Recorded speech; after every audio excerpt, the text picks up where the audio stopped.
Assalamu alaikum wa rahmatullah. Ikhwan al-kiram, alhamdulillah, le mois de Ramadan avance.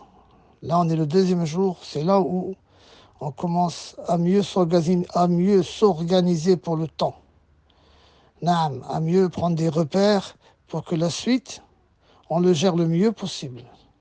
Tout le monde fait ça. Sauf celui qui n'a pas de programme, qui n'a pas de but, qui ne veut pas avancer, qui vit le jour.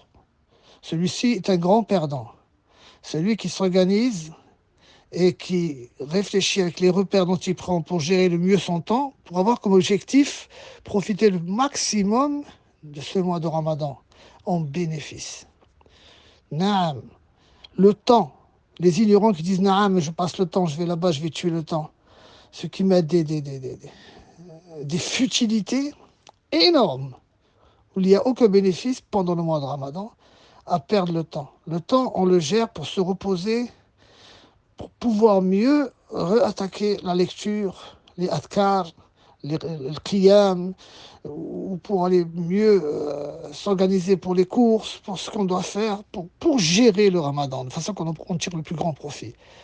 Ibn al-Qayyim, rahmatullah alayhi, il a dit, et je ne connais pas de divergence à ce sujet, les savants ne savent pas, après le bienfait de l'islam, quel est le plus grand bienfait? Est-ce le temps ou la santé?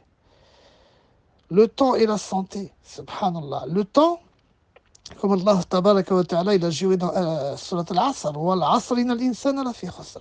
Le temps, c'est ce qui contient toutes les bonnes et mauvaises actions. Alors, c'est cela que je vise aujourd'hui, c'est-à-dire organisons-nous pour que chacun gère le mieux son temps. Il y a des moments où tu récupères le mieux, comme on a dit le premier audio, juste après l'Isha, juste avant Dor ou juste après Dor. C'est des moments où tu récupères plus ça. La sieste, lorsqu'elle est faite juste après Dor ou juste avant Dor, elle est beaucoup plus réparatrice que la sieste, par exemple, juste avant l'Asr, matalan. Donc, lorsque la personne, elle calcule, elle gère, elle s'organise et elle a comme objectif un programme pour avancer, pour profiter du mois de Ramadan, donc avec beaucoup d'invocation, de lucidité, Inch'Allah, elle laisse rien passer. Là, elle montre à Allah tabaraka wa ta'ala que pour cette personne-là, pour toi, la religion, din, la bonne action, le ramadan, la lecture du Coran, les adkar, etc., ont beaucoup de valeur. C'est à toi de prouver et de montrer que cela, à tes yeux, à ton cœur, a beaucoup de valeur. Naam.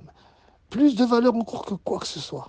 C'est pour cela, barakallahu fikum, que tu trouveras toujours les gens de science, lorsqu'ils invoquent, ils commencent par eux-mêmes. Regarde dans le Coran, comme Allah Ta'ala, il parle d'Ibrahim, de Nuh, le messager d'Allah, sallallahu alayhi wa sallam, il commence toujours par soi-même. Rabbi ighfirli wa li walidayn. D'abord toi, avant même tes parents. Car c'est un devoir de mettre en priorité ta religion, la miséricorde d'Allah, l'amour d'Allah, la satisfaction d'Allah, l'obéissance à Allah, etc., avant qui que ce soit. Non. Lorsque tu as une bonne action, tu te concurrencies avec quelqu'un, tu dois pas le dire par politesse, non, vas-y toi, sans que tu le lèses, hein, sans que tu le lèses.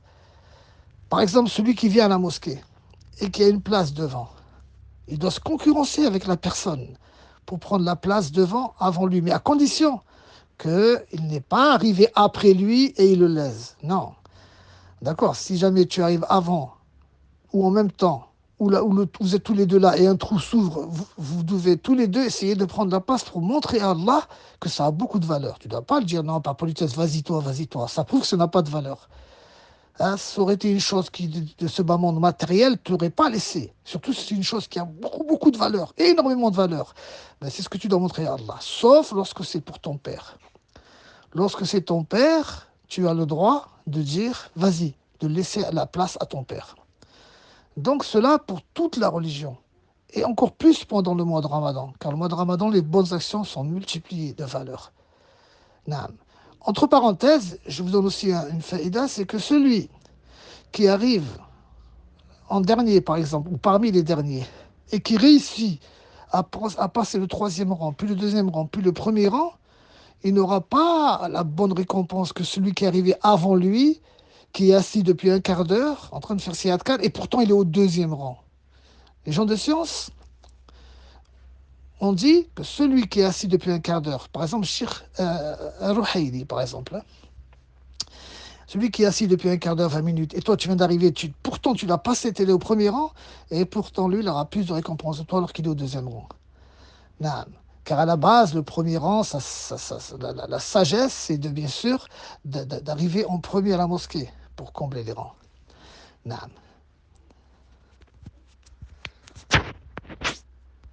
Donc, pour gérer le temps, certains s'organisent dans les moments creux.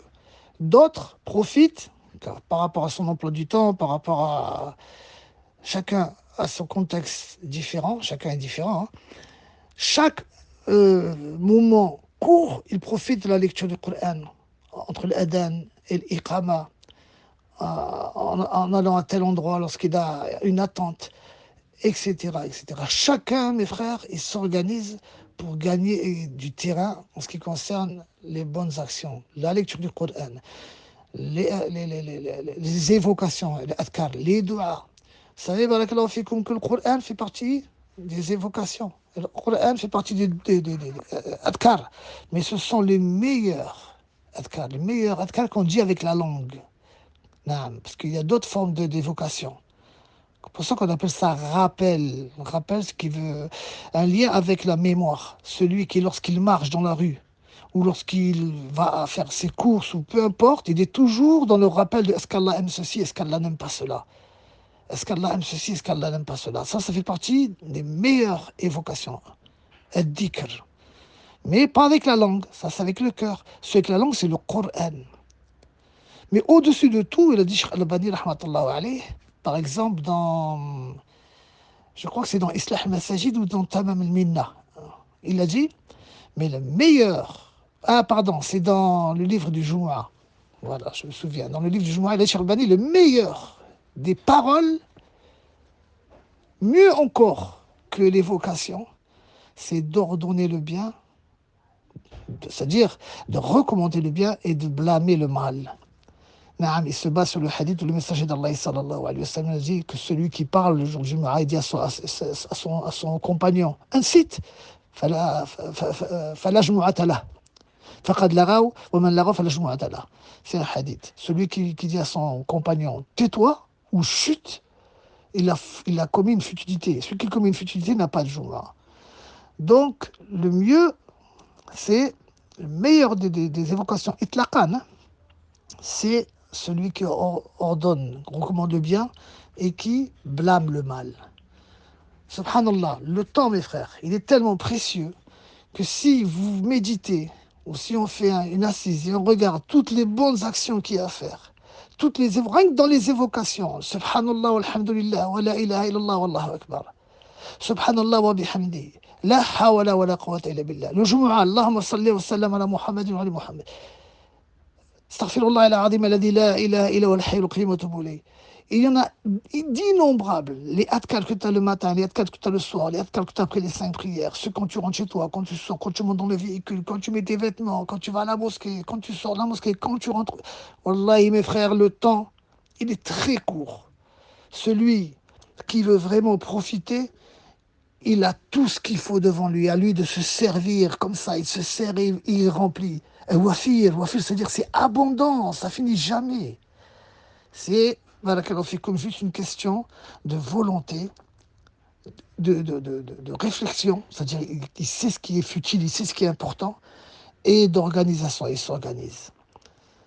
On demande à Allah tabaraka wa ta'ala at-tawfiq, c'est-à-dire qu'il nous permette de profiter au mieux de ce mois de Ramadan. Naam. Salam alaikum wa rahmatullahi wa barakatuh.